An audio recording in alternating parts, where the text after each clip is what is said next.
Et cet invité aujourd'hui, c'est vous, Olivier Rosenberg. Bonjour. Bonjour. Vous êtes politologue, professeur associé au Centre d'études européennes et de politique comparée à Sciences Po. Merci d'être là ce matin, après une nuit, j'imagine, assez courte pour commenter les résultats de ces élections législatives ici en France. Première question, peut-être plus compliquée qu'il n'y paraît. Qui a remporté ces élections ? Ce qui remporte, c'est ce qui arrive en tête, en politique comme ailleurs. Donc c'est la majorité sortante, c'est Emmanuel Macron et ses alliés. Il n'y a pas photo. Il y a des questions sur leur capacité à gouverner. En revanche, aucun de leurs opposants ne prétend à la victoire, pour une raison simple, c'est que les oppositions sont divisées entre un flanc gauche, une opposition sur la gauche d'Emmanuel Macron, et une opposition sur sa droite. C'est cette division des oppositions qui fait qu'il y a un vainqueur incontesté. Un vainqueur incontesté, effectivement, mais on est très loin de la majorité absolue pour la coalition présidentielle, majorité qu'elle avait dans la mandature sortante. Est-ce que la France entre ce matin en terre politique inconnue ? Oui, inconnue, oui. On a déjà eu une majorité relative en France, c'était de 88 à 93, bon, ça date un peu, mais l'ampleur n'était pas celle-là. Là, il manque 43, enfin il manquerait, selon les derniers chiffres, 43 sièges de députés pour avoir une majorité absolue. 43 sur 577, c'est 5%, c'est beaucoup en fait. Et du coup, ça pose vraiment la question de la capacité à gouverner dans ces conditions-là. Voilà, le mot qui revient le plus fréquemment ce matin, notamment dans la presse, on l'a vu tout à l'heure, c'est « la France est-elle ingouvernable ». Est-ce que vous pensez que ça peut être le cas, ou est-ce que, comme pouvait le dire Jean-Luc Mélenchon il y a encore quelques temps, les résultats de hier soir vont être l'occasion de reparlementariser un régime qui est censé l'être d'ailleurs déjà ? C'est deux questions différentes. Reparlementariser, ça suppose d'avoir un Parlement qui est un peu au centre du jeu. Ça ne suppose pas un idéal de fermeture, d'ingouvernabilité. On peut avoir un régime tout à fait parlementaire comme l'Allemagne, par exemple, qui fonctionne bien et qui n'est pas bloqué. On a un peu tendance, nous, à associer le blocage et le parlementarisme. C'est pas pareil. Est-ce que la France va être gouvernable ou pas ? En fait, il y a deux questions. Il y a est-ce que le gouvernement peut chuter à la fin du mois ou au mois de juillet ? La réponse est oui, mais pour ça, il y a une condition. Il faudrait que la gauche, le Rassemblement national et LR votent la même motion et la votent comme un seul homme ou comme une seule femme. C'est pas impossible, mais je pense que ça va se faire comme ça. Ça se fera sans doute s'il y a une vraie crise politique.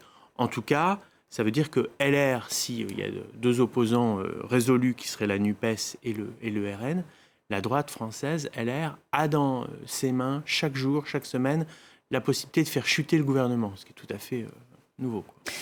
Alors effectivement, parmi les enjeux de la mandature qui commence, il y a, pour éviter l'immobilisme, comment est-ce que la coalition, la majorité relative présidentielle va parvenir à faire passer des textes de loi. Les Républicains qui donc, comme à chaque élection où l'implantation territoriale est importante, sauve les meubles, on l'a dit, qui donc obtient 61 députés selon les chiffres du ministère de l'Intérieur.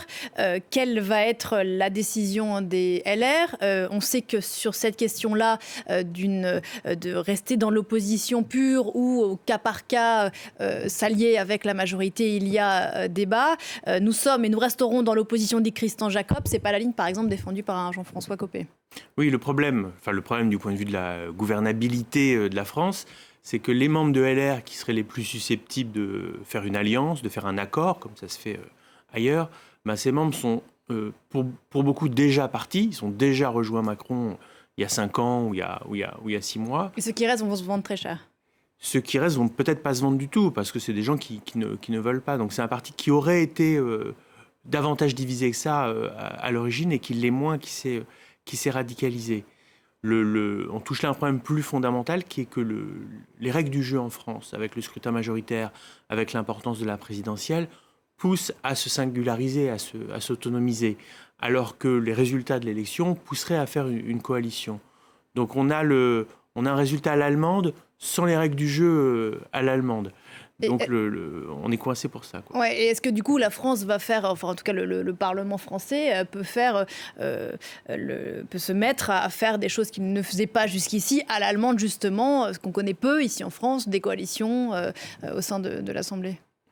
S'il y a une coalition, elle serait moins au sein de l'Assemblée qu'entre les partis dans les semaines qui viennent, principalement LR et la majorité. Ça supposerait qu'ils se voient. Ça supposerait qu'ils constituent un programme de gouvernement en se mettant d'accord, loi par loi. Les programmes en Allemagne, par exemple, peuvent faire plus de 100 pages, donc sont très détaillés. Ça supposerait que les deux jouent le jeu. À la fois un parti d'opposition comme LR, qui décide pour quelques années de ne plus être dans l'opposition, mais aussi Emmanuel Macron, qu'il accepte de baisser ses cartes, de s'engager sur ce qu'il va faire, ce qu'il a très peu fait pendant cette campagne, et de faire des compromis. Deux questions précis, si vous le voulez bien, avant de poursuivre et peut-être d'évoquer les résultats des autres partis ou coalitions. D'abord sur la possibilité que le président Macron décide de dissoudre l'Assemblée nationale. Peut-il le faire dans le très court terme? On entend depuis hier que la Constitution sur ce point est ambiguë. Réponse non ambiguë? Il peut le faire. Il peut le faire. Quand il veut. Il peut le faire quand il veut. Là où il ne peut pas le faire, c'est quand il vient de dissoudre. Là, il doit attendre un an. Mais maintenant, il peut le faire quand il veut. Simplement, on le sait, quand il y a une élection, au lendemain d'une élection qui a déjà eu lieu, on a eu le cas en Israël et en Espagne très récemment, les résultats sont les mêmes, tout simplement parce que les électeurs ont réfléchi avant d'aller voter cette fois-ci. Donc il n'a aucun intérêt, compte tenu de la contre-performance, du fait qu'il est quand même arrivé premier, ce serait un pari trop risqué que de le faire maintenant. Autre point important pour ceux qui nous regardent, on pourrait penser que le gouvernement serait encouragé à utiliser l'arme fatale du 49.3 pour faire passer en force des textes. Mais là, il y a une réserve importante qui diffère justement de ce qui a pu se passer dans la fin des années 80. Ce 49.3 n'est utilisable que de façon mesurée. Oui, que pour un texte par an en dehors des budgets, en dehors des deux budgets. Donc ça limite la casse. Et de toute façon, quand on utilise le 49.3, on invite en fait l'opposition à faire une motion de censure si elle est pas d'accord. Et c'est un jeu dangereux compte tenu de la situation. Je vous l'ai dit, il suffit que les trois oppositions votent le même texte, sans même s'allier sur un nom, pour faire chuter et forcer à la démission le gouvernement Borne. Du coup, ça invite à ne pas agiter devant eux le chiffon rouge du 49.3. À l'issue de ces élections, la NUP, comme le Rassemblement national, revendique le rôle de premier opposant au Parlement. La NUP étant d'une coalition avec ce que ça peut impliquer comme désunion parfois, étant donné l'hétérogénéité de la composition de cette coalition, qui aujourd'hui est concrètement le premier opposant à la coalition, à la majorité présidentielle à l'Assemblée. Ce qu'on peut dire de façon neutre, c'est que la première coalition d'opposition, c'est la NUP. Le premier parti. Et le premier groupe parlementaire d'opposition, ce sera le Rassemblement national à la surprise de tout le monde.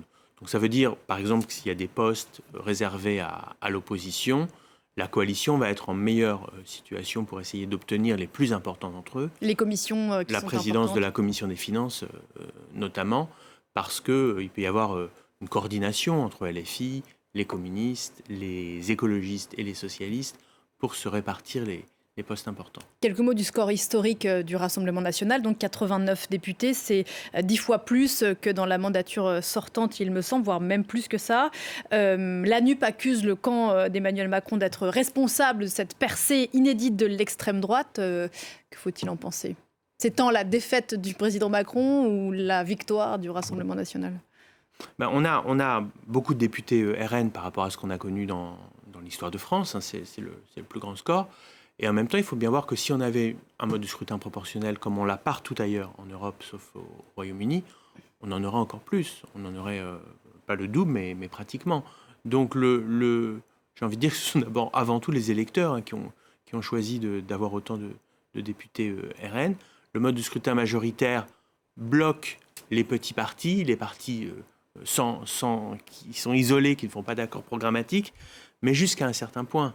Et il y a un effet de seuil, et à un moment donné, quand on se retrouve premier dans beaucoup de circonscriptions, beaucoup de domaines en France, et bien là, on arrive à 90 députés. Cette élection a acté la mort du Front républicain. Ça, pour le coup, c'est historique? Je crois pas parce que la décision relève aussi d'électeurs individuellement, sans consigne de vote, avec des partis qui ont de moins en moins d'autorité pour les donner. Donc il y a des électeurs pour qui ça fait encore beaucoup de sens de s'opposer au RN et qui continueraient à le faire. On l'a vu dans des duels RN-NUP, une grande majorité, par exemple, des électeurs d'Emmanuel Macron s'abstenir, ce qui aurait pu ne pas être le cas il y a encore quelques années. Vous me direz... Oui, mais je pense que tout n'est pas dit. Et en tout cas, on a une droite qui, LR, RN, qui, si elle était associée, aurait un score beaucoup plus important. Donc, on a toujours un RN isolé et qui, par son isolement, cantonne ses résultats, même s'ils sont importants cette fois-ci. Quelques mots de la NUP maintenant. Donc 131 députés selon toujours les chiffres du ministère de l'Intérieur. Un pari là à demi réussi, mais réussi quand même. Bah oui, ils ont à peu près, ils vont avoir à peu près un quart des députés, ce qui représente grosso modo le poids électoral de la gauche en France, ce qui n'est pas énorme.